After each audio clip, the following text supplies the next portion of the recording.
بسم الله الرحمن الرحيم. السلام عليكم ورحمة الله وبركاته. بینەران و بیسەران و خۆشەویستانی کەناڵی ئاسمانی پەیام و بەرنامەی دوانگەی خەڵک، سەلام و ڕەحمەتی خواتان لێبێ ئەم کاتەوە هەموو کاتێکتان باش. خۆشحاڵم لە ئەڵقەیەکی نوێی بەرنامەی دوانگەی خەڵک بە خزمەتی ئەوەی ئازیز و خۆشەویست شاد دەبمەوە. ئازیزان و خۆشەویستان، تەوەری ئەڵقەی ئەم جارەی بەرنامەکەمان پرسیاری واکەین بۆ چارەسەرکردنی قەیرانەکانی هەرێمی کوردستان چی بکرێت باشە؟ ئەم پرسیارە لە ئێوەی بەڕێز دەکەین، چاوەڕوانی وەڵامین لە ڕێگەی پەیوەندیکردن بەو ژمارانەی کە لەسەر شاشەی کەناڵی ئاسمانی پەیام هەن، هەروەها لە ڕێگەی کۆمنت نووسین لە بەخشی ڕاستەوخۆی ئەم بەرنامەیە لە تۆڕی کۆمەڵایەتی فەیسبوک لە پەیجی فەرمی کەناڵی ئاسمانی پەیام. خۆشەویستان و بەڕێزان، معلومی هەموو لایەکە چەند ڕۆژێکە هەرێمی کوردستان بە ناخۆشیەکە تێ ئەپەڕێ و قەیرانێکی سەختتر ڕووی لە گەلەکەمان کردووە. لێرەوە زۆر خەمبارین، زۆر بێتاقەتین بەوەی کە کۆمەڵێک گەنجی جوان، کۆمەڵێک دایکی ئازیزی ئەم نیشتیمانە دووبارە جەریجان سوتایەوە، ڕۆڵەکانیان شەهید بوون لە پێناوی دادگەری و چاکسازی و لە پێناوی ئەوەی کە قوت و بژێوی خۆیان پەیدا بکەن. بۆیە کێ بەرپرسە لەم قەیران و بارودۆخەی کە ڕوو ئەدا؟ پێویستە چی بکەین؟ چۆن یەک دەست بین، یەک ڕنگ بین، یەک دەنگ بین بۆ ئەوەی ئەم قەیرانە تێپەڕێنین؟ لایەنی بەرپرسیار کێیە لە هەموو ئەم نەهامەتی و ناخۆشی و جەنجاڵیەی کە ڕووی لە هەرێمی کوردستان کردووە؟ پێویستە لایەنەکان، هەم لایەنی دەسەڵات و هەم لایەنی ئۆپۆزیسیۆن، چۆن بتوانن دووبارە جارێکی تر ئومێدێک ببەخشنەوە بە خەڵکی هەرێمی کوردستان، جارێکی تر بێنەوە مەیدان و خزمەتی خەڵک بکەن و لەگەڵ خەڵکا بن. هەموو ئەم پرسیارانە و چەندین پرسیاری تر لە خزمەتی ئەوەی ئەزیز و خۆشەویست چاوەڕوانی وەڵام ئەبین، ئەتوانن لە ڕێگەی ژمارانەی کە لەسەر شاشەی کەناڵی پەیام هەیە پەیوەندیمان پێوە بکەن و سوپاستانەکەین. یەکەم پەیوەندی وەرەگرم کاک مەحموود لە شاری دوهۆک. چۆنی سەیدا مەحموود؟ باشی، سوپاس دەکەم. والله الحمد لله، بس في وضعي استلقائي جدا. أفجنجة خشكوك طلاب مستقبلي في ملاتي في غلطي بين كشتن يان بين كشتن. كاك محمود توزك صوت تبرز كروا زحمة النبي. بله بجمني في ملاتي جنجة كشتن يعني فينا غير منطقة يوم غير أرضي. يعني خدي وكلم سيدة الجريمة مثلا في جنجي كنت تذكرا وخدي على الطلاق نجوى ظلم وباقي فكر. والسلام عليكم ورحمة الله وبركاته. دەستخۆش سەیدا مەحموود، سپاس بۆ پەیوەندیەکەت، سەرکەوتوو بی ئینشاءالله.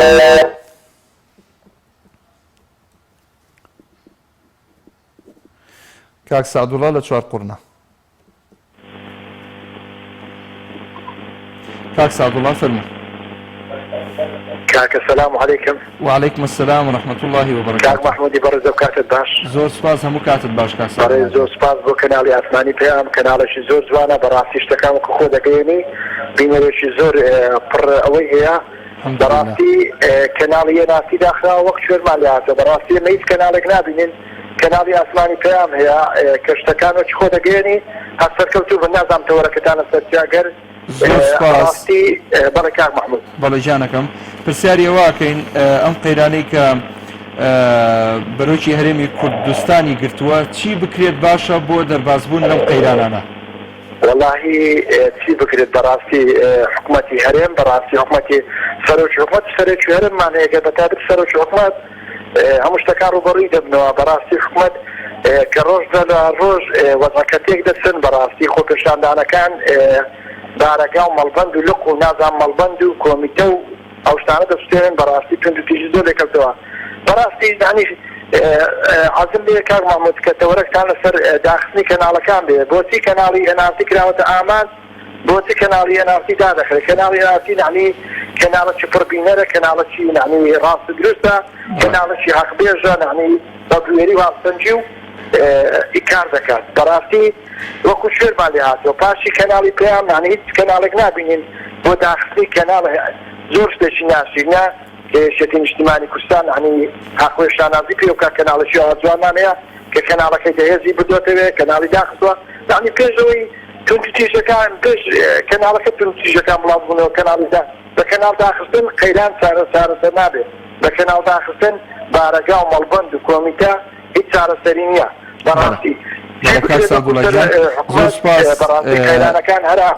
قەیرانەکان زەق دەبنەوە بە قسەی دری قەدار و قسەی زل و لەکە بەغدا ڕێکراکەون و کۆبوونەوە بەڵێ کاک محموود. بەڵێ گیان دەست خۆش سوپاس کاتم پێدای پەیوەندیتر لەسەر هێڵە سوپاس دەکەم ئەمڕۆ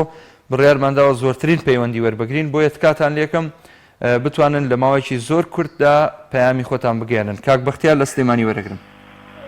السلام عليكم مامۆستا محمود. عليك السلام ورحمة الله وبركاته. مامۆستا گیان داواکارم لە هەموو برادران و هاوڵاتیان کەم وەختەکە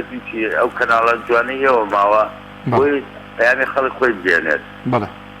لەپێشا داوای لە خۆی گەورە کە بۆ ئەو سەیدانی کە سەید بوون لە ڕێی خۆکاندانە خۆی گەورە بە باسی بەریان و بە سەیدی خۆیان قوبوڵ کات. داواکارم لە هێزە ئەمنیەکان بە تایبەتی ئاسایش و پێشمەرگا ئەو دوو چینە زۆر پیرۆز بوون لای خەڵک. هیوادارم خۆیان ناچیری نەکەن بەو شوێنە کە ئێستا خەڵک لەمەولا نەکچیا بە ئاسایش نەکچیا بە پێشمەرگا نەک خۆشیان ئەهێنێ نەکچیان ئەهێنێت لەبەرەوەی هیچی قەزەونیان کرد هیچی خراپیان کرد هیچی زۆر زۆر خراپیان کرد بەرامبەر هاوڵاتیان. سێهەم داواکارم لە خۆمسەدران تاریخ ئەو مێژوە نەکە نەفڕنەوە پاڵانی و مەسعی حد نەکرێت ئەمە شتێکە خوای تەبارەک تەعالا پێی خۆش نییە. داواکارم لە خوای گەورە هیداەتی ئێوەشوا لەسەر خێر و داواکارم لە مامۆستای ڕابەری ئەم ئیسلامی و ئەم کوردایەتی مامۆستا عەلی باقر ڕوونکردنەوەی زیاتر باوک مامۆستا لەحەدبادین دەستخۆشیتان لێ یەکەم مامۆستا محموود سوپاسۆش بێڵێ سپاس ئەزیزەکەم کەسپراسبی بۆ ئەم میلەتە و بۆ دەستی جەنابەت خۆش سپاس دەکەم زۆر مەمنون کاک بەختیار گیان سەرکەوتووبی چێ؟ کاک ئیسماعیل لە سلێمانی ئەم کاتۆ باش بە ڕێزەکەم هەموو کاتت باش کاک ئیسماعیل. وەڵای برا بە ڕێزەکەم حەزت لەمێ سەوارەکەتان لەسەرەوە بوو لەم دۆخەیە چی بکرێ بۆ هەرێمی کوردستان باشە. بڵێ بەڕاستی من ئەڵێم کۆمەڵ ئیسلامی و یەکگرتووی ئیسلامی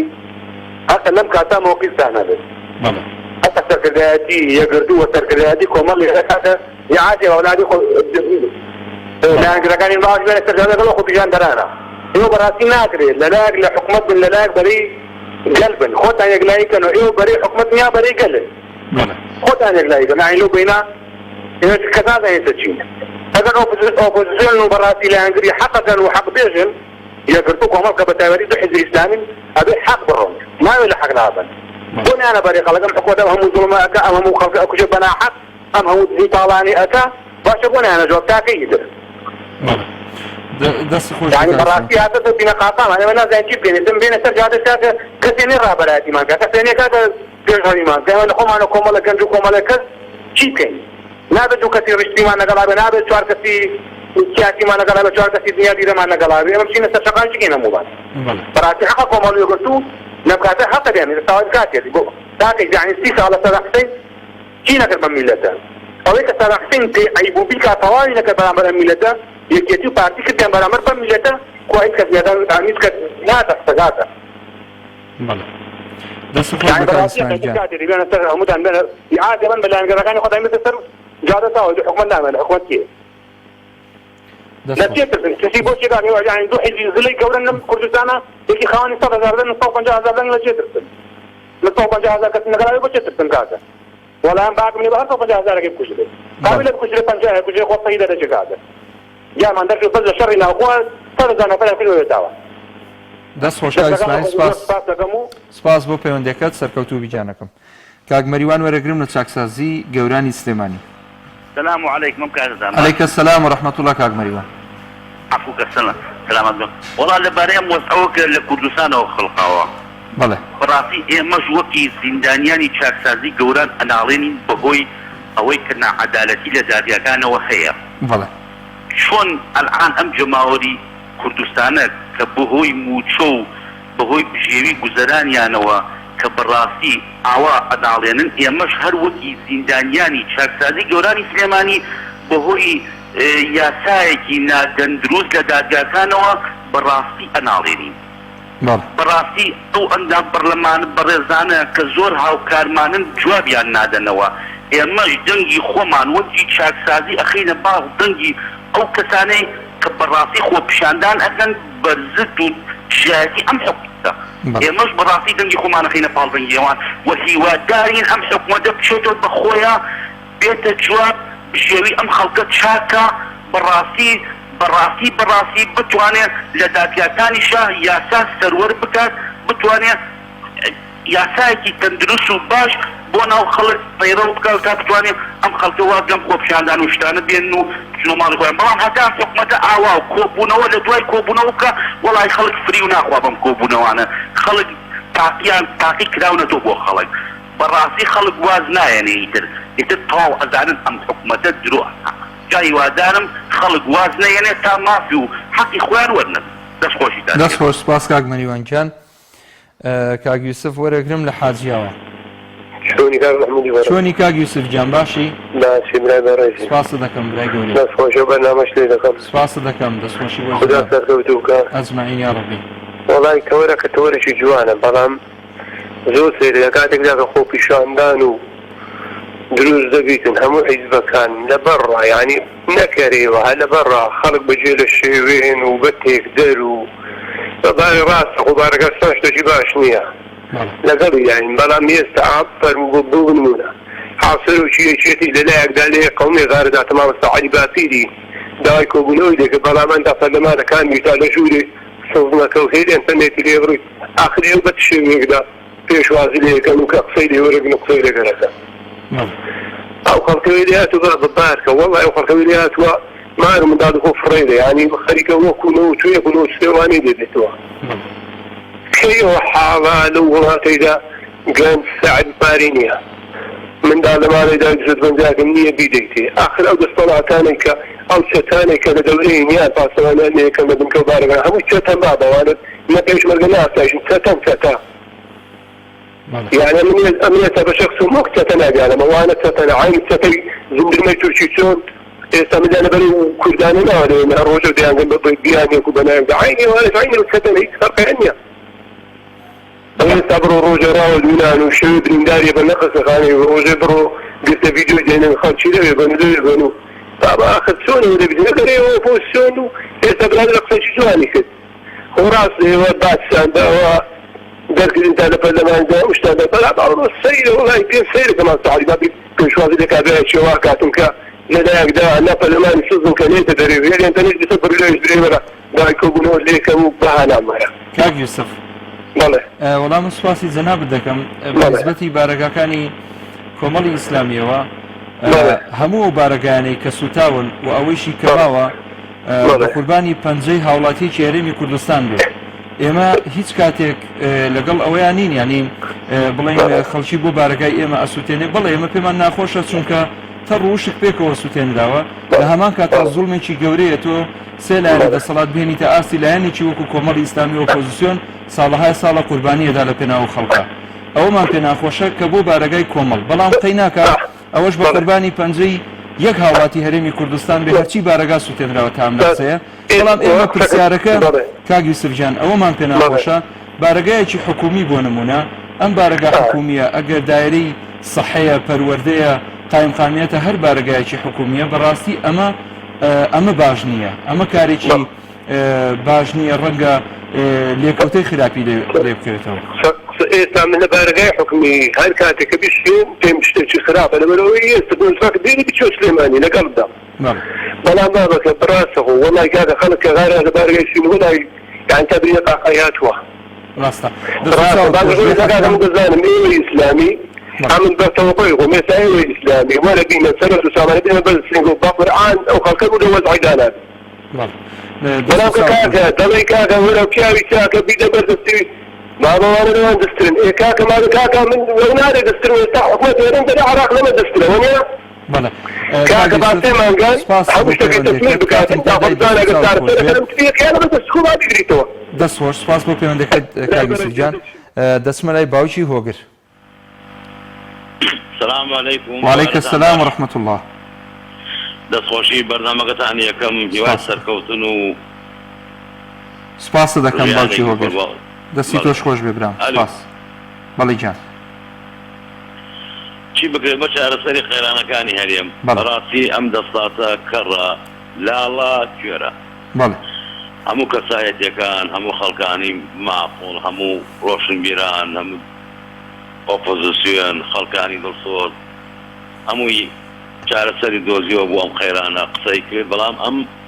حکوومەتە گوێ ناگرێت لەبەر ئەوەی لە هایبلای بەژێ لە ژیانێکی خۆشە لەناو خەڵکانیە بۆ نمونە بەڕێز مستەفا کاظمی لە وابزان لە ئەڵمانیاەوە یەکسەر گەیشتە بەسرە لەوێ کە منداڵێک تعدای لێکرا بوو ئازادرا بوو ڕۆیشتە ماڵیان بەڵام سەرۆکی حکوومەتی ئێمە لە پشتی پەردەوە بەلای تۆپ لەگەڵ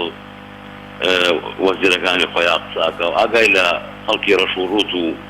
خەڵکی هەژار و فەقیر و کەم دەرامەتی ئەم وڵاتە نییە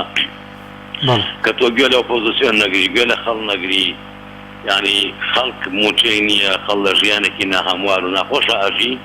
بەڵام نەتوانێت لەسەر شەقام نەتوانێت لە ڕۆژنامە لە کەناڵەکان داوای مافی خۆی بکای چی بڵێ فەنا بۆ کوێبەرێ ئەی باش هەمومان ڕاپێش بکەن وەکو کە سەدام حوسێن ئێمە بۆ نمونە ڕاگواستنەوە شتانێک کرد هەمومان با بەرن لە ئەودی و سنوور هەمومان بە لێفشا و ببەن بۆ ئەودی و سنوور و تر کەس لە وڵاتە نەمێنێت کە تۆ سەرۆکی حکوومەتی سەرۆکی کێی سەرۆکی میلەتێکی ئەی میلەت کە تۆ گوێ لە میلەت نەگری نەیەڵی بە ئازادی بژێت نانی پێ نەدەی موچەی لێ ببڕی هەنی نێدە سەر شەقام ئێمەدە سەر شەقام داوای نانی خۆی بکە کە برسیە تۆ بە پیشەک وەڵامی بیتەوە ئەی باشە لە بەغدا پارتیماتی کوردستان کە ئەو بارەگایەتان سوتا بۆ کرد وسەتان لێ نەهات بەڵام لێرە شێرن لە بەرامبەر دوژمنان ڕێوی زۆر بەداخەوە زۆر بەداخەوە ئەوەشمان پێ ناخۆشە کە کورد بەدەستی کورد دەکوژدێ ئەوەش بەڕاستی جێگەی قبوڵ نییە بەڵێ بەڕێزم دەستی خۆش بێ باوکی وەگرت سەرداگرن جارەتەوەم نەکرۆ بەڕێز ئاخر کاتمان کەمە سپاسە دەکەم ئەگەر کورتی کەیتەوە سپاسە دەکەم فەرموو بەڵێ من پاسەوانی سنوورم موچەم لەو دیوە هەموو ماگە موچە وەرەگرم سەرۆکی حکوومەت دەڵێ با ئێمە خۆمان نەچێمێنەوە بۆ بەغدا بەڵام ئەوان زۆربەی وەزیرەکانیان و پەرلەمانتارەکانیان و خانە نیشتانی کۆن ئاگادارم لە بەغداوە موچە وەرەگرن بەڵام ئەگەر بۆ نمونە لە زۆنی سەوز بڵێن ئەگەر هاوڵاتیان موچیان بخێتە سەر حکوومەتی عێراقەوە بە خاین و بە خۆفرۆش و عێراقچی ناوێ بن بەڵام خۆیان هەموو موچە و امتیازاتێکیان لە بەغاوە بۆتێت باش دەست خۆش باوکی وەگرت سپاس بۆ تۆ کاگوریا وەرەگرم لە سەید سادق کاگوریا کاکە گیان فەرموو کاتە باش بەڕێز گیان هەموو کاتت باش کاگوریا گیان کاتە باش هەموو کاتت باش ئازیزەکەم فەرموو برا ئەزیزەکەم ئەمە شتێک پێ بڵێن ئێمە وەکو کۆماری ئیسلامیمان لێ هاتووە لەبەر ئەوەی ئێمە ئەوە نەمانوت بە ئێران زیندەکی سەختە هەتا بۆ خۆشەوەمان لێ هات ئێستا خوشکودایەکەمان بەدەست خەڵتوەیە و خۆشمان ئەمە کاتە مەعاش نییە بودجەنی هیچمان لەوان کەفتر نییە لەبەر ئەوەی ئەوان سەرۆکێکی ستەمکار و زاڵیان هەیە ئێمە شەماشت ئەمریکا پێڵێن لەو کاتە ئەتۆمی دروست نەکە منیش حەسار ناکەمە سەر بەغدا پێمانەوە کاکە ئێوە ناوچەکەنان تەسلیم بکەن پارەتان دێن ئێمە ئەوانمان لات ئەوە نەوتمان زیندەکی سەختە بە ئێران تاقۆمان لە ئێران خلاسمە لە بەسەرات ئەو داواکارم لە خەڵکی هەرێمی کوردستان ئەم نەعەدالەتە قبوڵ نەکەن هەتا کەی باوەڕکە ڕۆژی وا هەبووە پارەی شیری مناوەڕە پێ نەبووە باقولە بۆ گەنجێکی وەکو ئێمە پارەی شیری مناوەڕەکەم پێ نەبێ بەقەز بێنم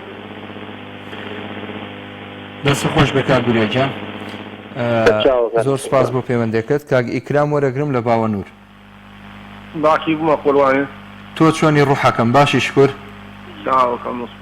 یاخوا بێوەی بی یاخوازی برا سەرەتا دەستخۆشی بەرنامەکەتان لێکەم قەسەم وەخوا بەرنامەیە باشە زۆر سپاس دەکەین وەجیان و وەخوێن نییە دیفاع لەم خۆپیشاندانەکەم بەڕاستی یعنی هەمووی کوڕی فەقیرە کوڕی هەژارە برا قەسەم بەخوا هەیە دیناری ها لە گرفانیان نییە وای دەی برا ئەمە کەناڵ پارتیە ژێ ئەمە تێزگارن برا ئەمە کەی تێزگارن وەڵا برا هەمووی کوڕی فەقیرە برا ئێستا لە کەناڵی پارتیە بەم خۆپیشاندانانانێ ژن گێرە شێرێن تێزگەر برا کەی تێزگەرن وەڵا برا تێزگەرنین قەسەم بەخوا تێزگەرنین هەمووی کوڕی فەقیرە کوڕی هەژارە یا برا کەناڵی پارتی بەڕاستی یعنی حرب دژمنی میلەتی کوردە برا ئەمە لە حکومەتی باش وەڵا ئەمە لە حکومەت باش دراسترن برا ئەمە لازم محسینین ئەمانە چین خوا ئەمریکاوە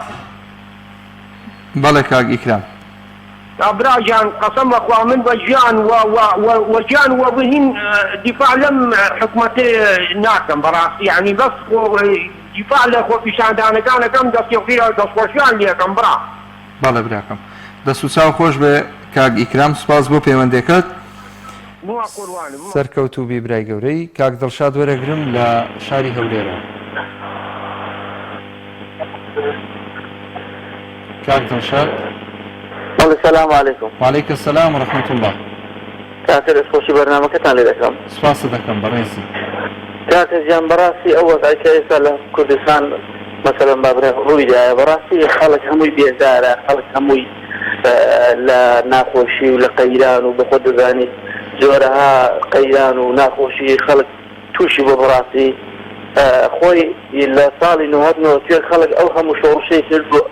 أوهم خلقا لو تيا ولا دەست و گرنج و لا هەمووی زۆری مرد لە برسان و لە نەخۆشی و لەولا هەر لە بە مەسەلە زوو مستەم بوو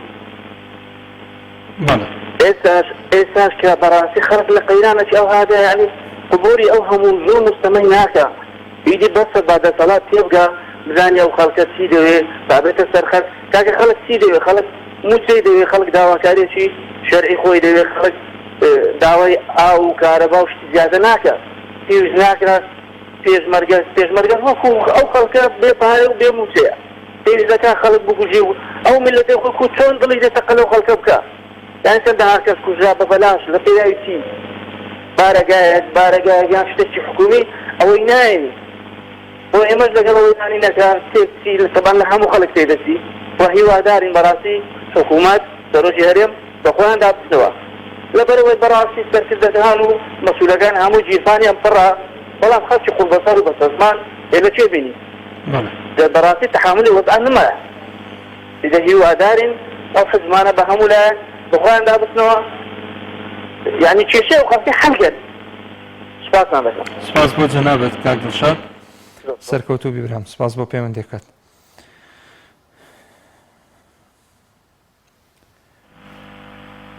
کاک ڕێبین لە سلێمانی سڵاوی خوا لە جەنابەت کاک ڕێبین سپاس دەکەین یعنی زۆر بیلاکە لە دەست ئەم دەسەڵاتە لە دەست ئەم خزمەتە دەستخۆشێکی زۆرم لە سەواری خۆپیشاندەران هەیە دەستخۆشیان یەکەم سەویان ماسەکەم بەڕاستی بەس ئێمە ئەمانەیە بزانین یعنی جێتان ناخۆشە دۆخشان ئەمانەیە بزانین ئێوە لەگەڵ حکومەتان یا لەگەڵ ئۆپۆزیسیۆنان لەگەڵ خەڵکان یا لەگەڵ چیانەوە ئێمە لەوەتەی بەخۆمان دەڵێن ئۆپۆزیسیۆن لەگەڵ خەڵکین پێشتریش هەروە بووین بەڵام ئەم جارە بەدڵ و بەجان لەگەڵیان وەرنە سەر شاشە و بیڵێن وەرنە سەر شاشە ئەو نەحەکە قبول مەکەن وەرن کوڕی خەڵک بە کوشتە چێت کوڕی خەڵک ئەکوشتەیە کەس نەقسەکە یعنی ئێوە ئەدێنە کەناڵ نەماوە کەناڵ ئێوە نەبێ هیچ کەناڵە نەماوە خەڵک دەنگی ناڕزایەتی دێنێ بەڵێ من دەستخۆشیتان یەکەم هیوادارن ئێوە لەگەڵ خەڵکا بن لەناو خەڵکا بن دەنگی خەڵک دێنن وەکو خۆی دەنگی خەڵک دێنن هەموو شێوە بۆ ئەوەی ئەم حکومەتە ئیشەڵا لەناو شێت و کۆتایی پێدێت هیوادارم لە خۆپیشاندەران بە هیچ شێوە ئێستاش نەبنەوە بە گروتینەوە هەوڵ بین هەتاوەکو کۆتایی بە یەکەوە بین بۆ ئەوەی ئەم پشتی ئەم حکومەتە لە عەرز بین و کۆتاییان پێدێن دەست خۆش کاک ڕێبین زۆر سپاس بۆ پەیوەندێکت دەست خۆش گیانەکەم چێمان لەگەڵ بەڵێ باوکی ئارۆ لە سەید ساڵق فەرموو قوربان والله من پێشەکی سەڵامەیە بۆتان سڵاوی خوا لە جەنابەت بێ سەڵاوی خوا لە ئێوەش وەڵاهی من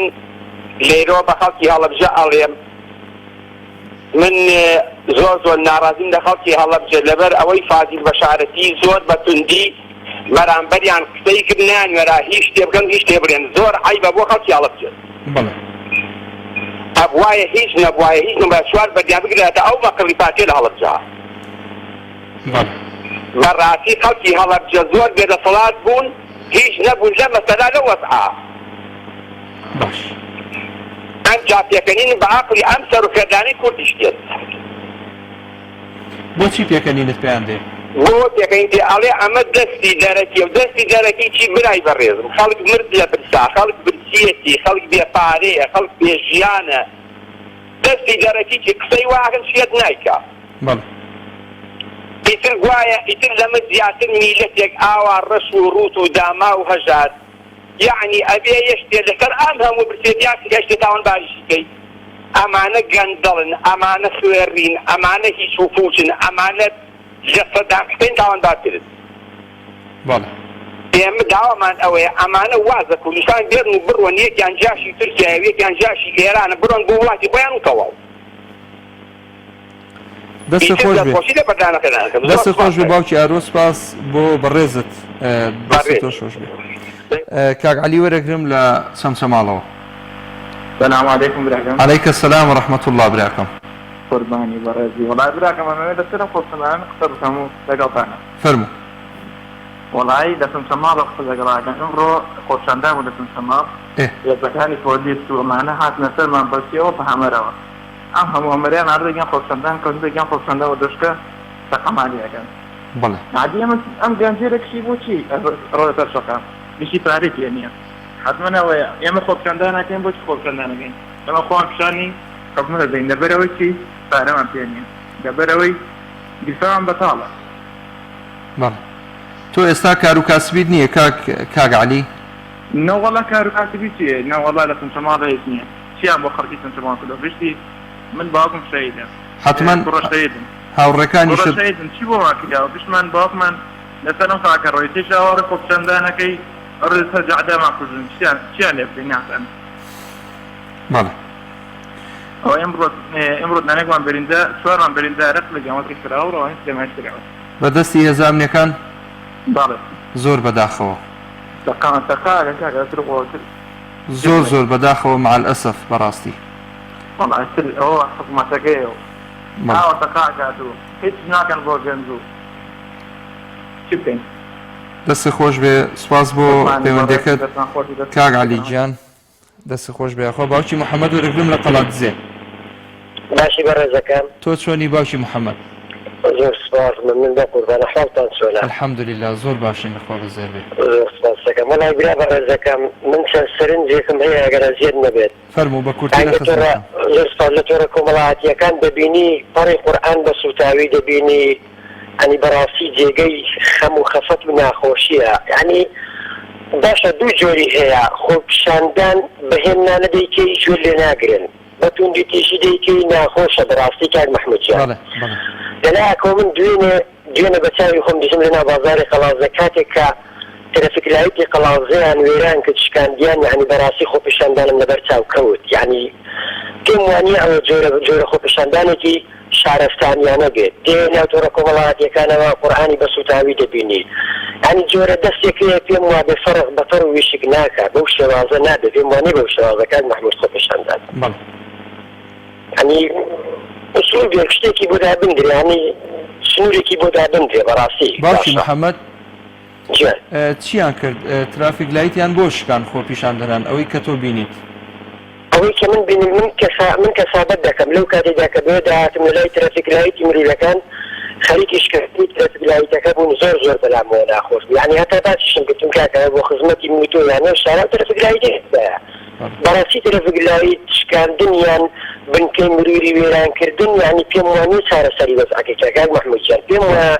لە قوتی من و تۆ لە پارەی من و تۆ چاکی دەکاتەوە ئەم حکومەتە گەندەوەی هەیە نەعەدالەتی هەیە زۆر میلەت بێزارە بەڵام هەندێک شتێ بەڕاستی ینی جێگەی ناخۆشی ینی چارەسەری وەزعەکەی ناکا قورئان سوتاندن یان دام و دەستگا سوتاندن پێم وانێ چارەسەر بێت دەستخۆش زۆر سپاس باوکی محەممەد بۆ پەیوەندێکەکەت سەرکەوتوبی کاک عومەر وەرەگرم لە چەمچەماڵەوە. کاک عومەر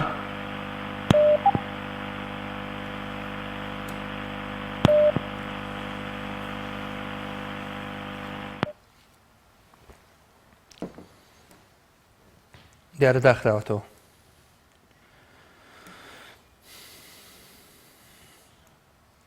کاک عومەر، کاک عەبدوڕەحمان لە مەخموور. باشە کاک عەبدوڕەحمان گیان فەرموو.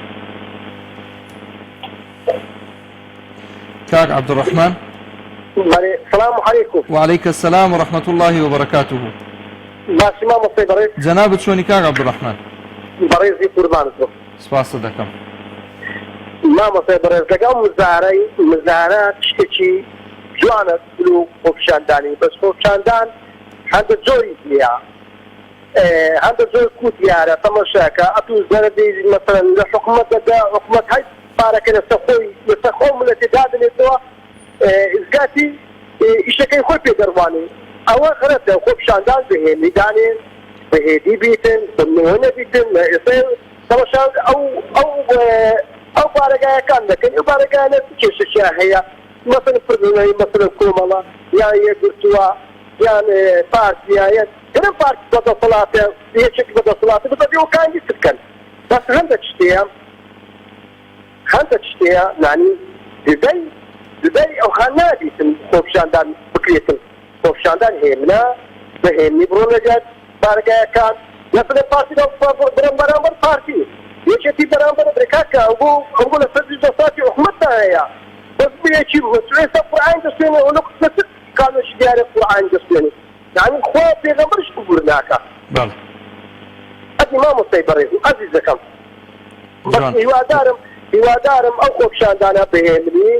يعني إستاذ جاي مريض السنين إيه فترات هذه بحكمة بعد جاي كده جاتو بس يوادارم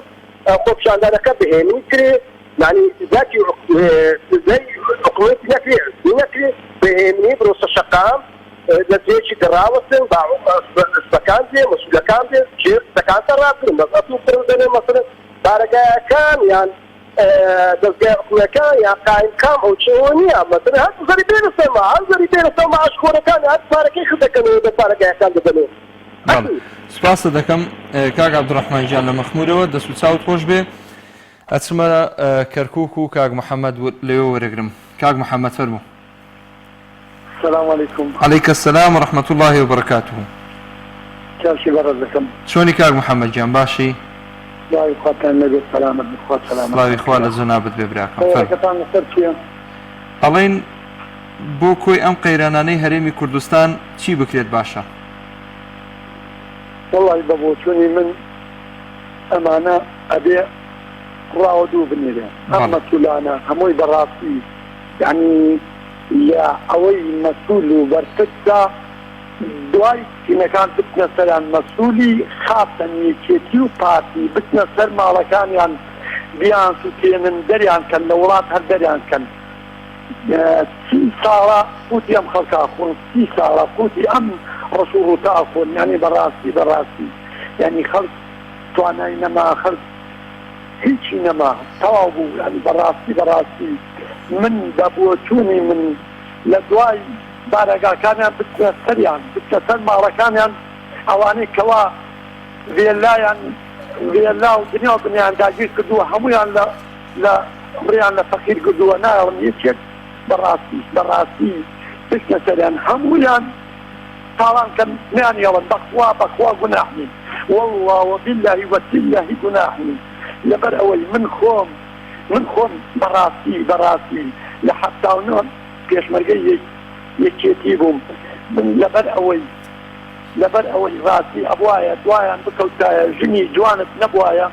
خان مشني أبوت ناكد لكن ما صوت وانا نكد خان مشني أبوت ناكد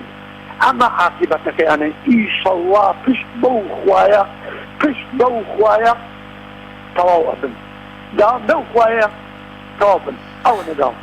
دەست و چاوە خۆش بێ سپاس دەکەم کاک محەممەد گیان دەست خۆش خوا سەلامەتت کە خوا گەدارت بێ خۆخوار لەگەڵ کاک هێمن وەرەگرم لە کەلارەوە. السلام عليكم. وعليك السلام ورحمة الله وبركاته. زۆر سپاس بۆ وەختتان. وڵات سپارەت بۆ خۆپیشاندانەکان ئەبێت چەند قسەیەک بکەم. فەرموو. سەبارەت بە خۆپیشاندانەوەی کە خۆپیشاندانە پێکەوت ئەگەر زۆر موچەیە تەنها خۆی لە موچە نابینێتەوە کە ئەو داوای موچە بکات. خەڵکی داوای خزمەتگوزاریە کات و خەڵکی زیاتر داوایەکە داوای ئەو بێکاریەکە خەڵکی زۆر بێکارە داوای هەبی کارەکات کاری دەست بکەوێت. تەنها لە دەدانی موچە خۆی نابینێتەوە داواکاریەکانی خەڵکە دەبێت ببینێ و گەنجانەی کە بارگەکان هەستانەوە کە دڵیان پڕە کە هەمویان لە حکومەت و لە دەسەڵات و لەم گەندەڵانە بێزارن هەر هەمووی گەنجی بێکار و خێزەخۆنەزیون کۆمەڵێک گەنجن کە بێکارن بە تەماشا کە ئەوانەی کە خۆپیشاندانە بارەگاشترن ماوەفایەکی تێنێ فەرمانبەرێکی تێنێ دکتۆرێکی تێنێ کەسێک لەوانەی تێنێ کەواتە تەنها داواکاریەکان داواکاری موچە نییە داواکاری ئەو گەنجانە کە بێکارن لە وڵاتێکی ژێرت نەوتە سەرت خاتێکی بەپیت ئەتوانیت باشترین کارگە باشترین معمەل باشترین شتان مەجێت ئەو هەموو گەنجانە بخێتە بێکاریەکەی کەم بکەیتە لە وڵاتەوە بەهۆی ئەم بێکاریوە چەندین کێشەی کۆمەڵایەتی چەندین کێشەی گەورە سەری هەداوە لە کوردستان ئەگەر تەماشا بڕۆ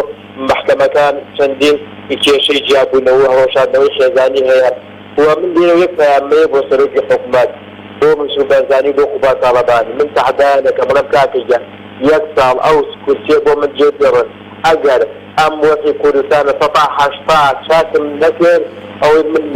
بەنەو هەولێرەکە پایتەختی کوردستانە ئامادەم دەستێدارم بن یان دەربەدەرم کن لە وڵاتە وەڵڵای چارەسەرکردنیەم دۆخە زۆر ئاسانە زۆر سەهلە بەڵام ئەمانە نایەوێت چاکسازی بکەن کاتە تۆ ئەتەوێ هەم بێکاریە کەم بکەیتەوە لە هەولێر دوو کۆمپانیای گەورە دابنە چوار پێنج ڕەگەن بخێتە سەرکار لە گەرمیانە باماشەوە دەشەنەکانی دیکە بەماشەوە ئەو کاتە کە تۆ داهاتەکەت ناو خۆت پارەت ناچێتە دەرەوە هەم کۆمەڵێک گەنج دەخێتە سەرکار وە دەستی کاری ناو خۆت ئیشی پێەکە بەڵام کەس ئەمانە تەنها بیریانەی ئەوانەیە کە گیرفانی خۆیان چێت کرد و پارەت بۆ مناڵەکانیان بنێرن لە دەرەوە ماقولە من گەنجێکم 24 ساڵم 24 خۆشم دەژانی خۆم نەبینێت بە چی دەردەسەری و بە چی ویلاتێت خوێندن تەواوکۆ زانکۆ تەواوکۆ دوهم ویلاتێت تاوکوێتە من کارێکم دەست نەکەوتە هیچ کارێکم نییە ئاخرمە چی ڕەوایەتیەکی تایە چی قبوڵێکی تایە بەڕاستی خەڵک دەیشتە نوکریکی اینجا کە ئەڵێ خۆپیشاندانی هێندانە بەڕاستی خۆپیشاندانی هێندانە هیچ سوودێکی بە سوودیشی نەماوە 24 ساڵە 24 هەزار خۆپیشاندانی هێندانە کراوە لەم کوردستانە هیچ سوودی نەبووە ئەبێت بنکە و بارەگەی ئەم دیزانە بسووتێنێت ئەو کاتەوان بەهۆشی خۆیان دێنەوە بە خەبەری خۆیان دێنەوە ئەگەر وانەبی دەمانە جێبوو میدەت ناگەن بەڕاستی ئەم میدەتە چەوساوەتەوە ئەم میدەتە هیلاک بۆ بەدەستیانەوە بێگومان دەست کاکێمیجان زۆر سپاس بۆ پەیوەندیەکەت دەست خۆش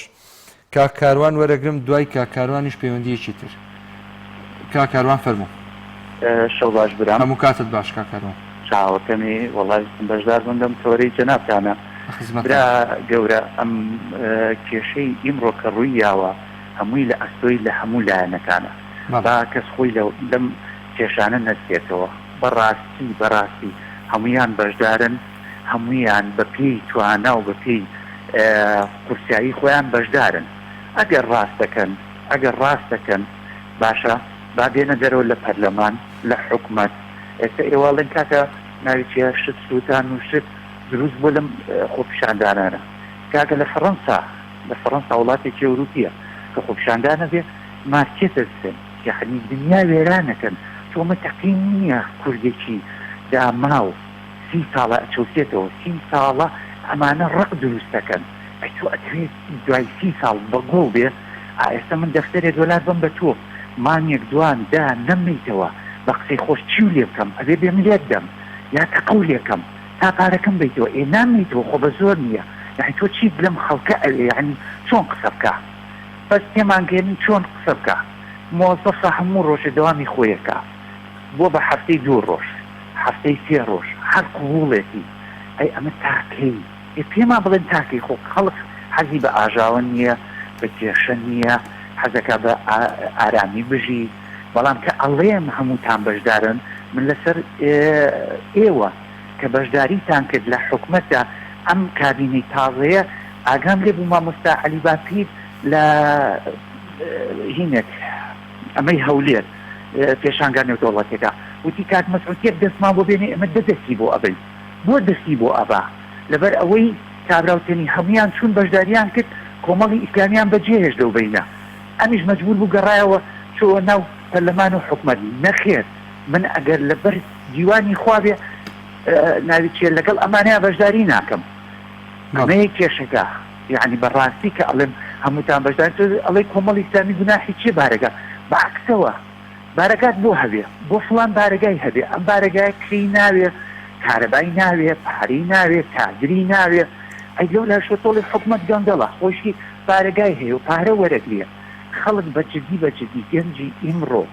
هەمووی بێزارە کابرا پارەی پێنێ ئەگە گەنجێکە تۆ لەوانێ بڵێ مناڵێکە ئەمە چی ئەزانێ باوکی پارەی پێ نییە ئەم مناڵە هەستی هەیە لە 15 ساڵ و 14 ساڵە کابرا هەستی هەیە شعوریە ئەمە جیلی ئایپادەکە بوو کە گاڵتەیان پێ ئەکرد ئەوە تا بیبین جلی ئایپاد نییە ئەمە شۆڕش بە مناڵە کرێ مەسوولی وا هەیە مناڵە وردکە هەر ئەو مەسوولەش خۆی مناڵە وردکە بوو چۆ شاخ و دژی حکومەتی بەعەت وەستایەوە بۆ گاڵتە بە مناڵان ناکەن هەر مناڵانن ئەوە تا کاکە ئێمە 30 ساڵە هەمومان ئەزانی لایەنی دەرونی ئەم وحشت بڵاو کراوەت و تاکی کورد لەگەڵ حرمەت و ڕێزما کەرامەتی بشتێ بۆی خەڵک بە دوای مەشاکلی عائیلیەوە بێ بە دوای مەشاکلی تەلاقانەوە بێ بە دوای مەشاکلی مناڵ ئەخلاقی مناڵەوە خراپێ بووی کەسۆپ و ئێران کەس نەتوانێت سەربەستکاتەوە ئەو نەمەشغوڵ بێ ئەنجا ئێستا ئەوە چەندها ساڵ کاروان کاتم زۆر پێدای براکەم زۆر سپاس بۆ تۆ سپاس گیانەکەم کۆتا پەیوەندی کاک عەلی وەرەگرم لە شاری کەرکووکەوە. السلام علیکم. عەلەیکە السلام و رەحمەت الله کاک عەلی جان.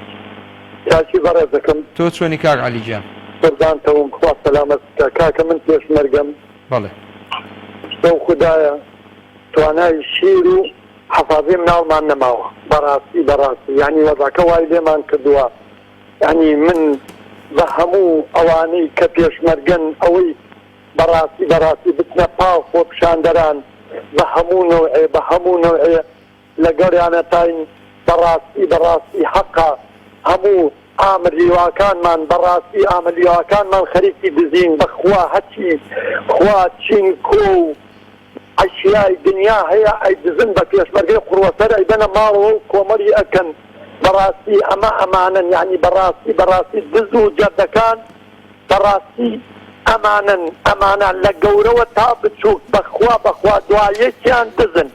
یەکێکیان نییە دزنێ ئەوەی نەوتە دزێ ئەوەی ناتوانێت نەوت بدزێ شتی ترە دزێ ئەوەی ناتوانێت ئەوە بدزێ پێشمەرگە تەرکەکە پارەکەی ئەخوا بەڕاستی بە هەموو نەوعێ ئەم خەڵکە ڕاوڕوتی ئەم خەڵکە ئەکەن بەو خوایە هەرچیان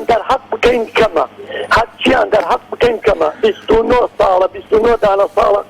ئەم خەڵکە قوڕ بەسەری توانای ئەوەی نییە توانای بژێوی نییە توانای ئەوەی نییە بەڕاستی بە هیچ نەوعێ ینی ماقوڵە پێشمەرگەیەک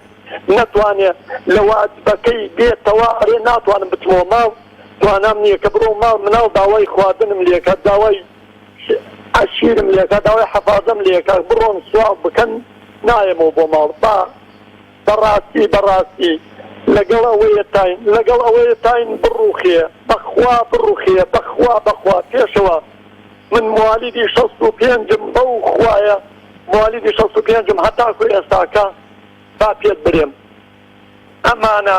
بۆ ئێمە بخوازین بە سەدام یعنی بۆچی سەدامێک کیمیایی دنیامانی سووتان هەمومانی سووتان ئێمە ئەخوازین بە سەدام ڕێی خۆزگا سەدام لەمانە باشترین ماقوڵە یعنی بەڕاستی یعنی بە هەموو نوعێ لەگەڵ خۆپشاندەرەتاین بە هەموو نوعێ لەگەڵ خۆپشاندەرەتاین بڕوخێن سپاس کاک عەلی جان دەست خۆش سپاسە دەکەم بۆ پەیوەندیەکەت کۆمنتەکان بەسەری ئێ خوێنمەوە ئەگەر کاتم پێ ببەخشن سپاسدانەکەم کاک فاخر برادۆسی نووسێتی بەرەیەکی بەهێز پێک بهێنرێت لە حیزبەکانی دەرەوەی دەسەڵات پێکەوە داوای هەڵۆشانەوەی ئەم حکوومەتە بکات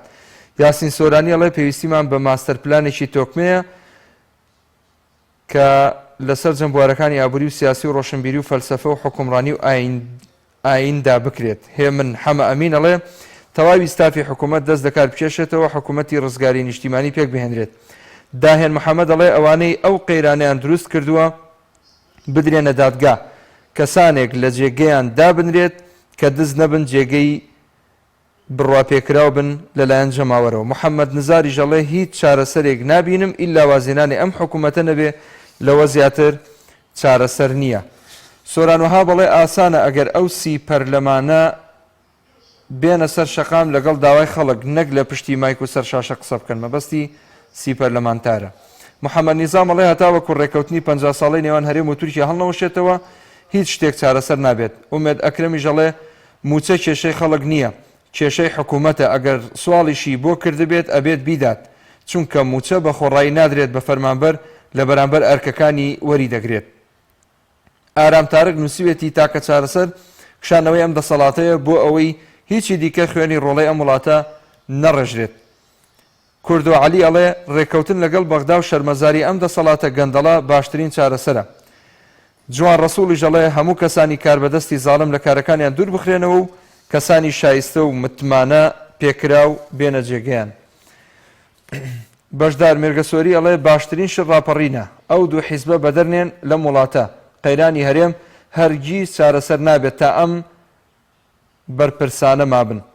سدیق تۆفیق ئەڵێ بەڕای من ئەبوایە لە کۆبنەوەی دوێنێدا بڕیاری چەندەها ملیار دۆلار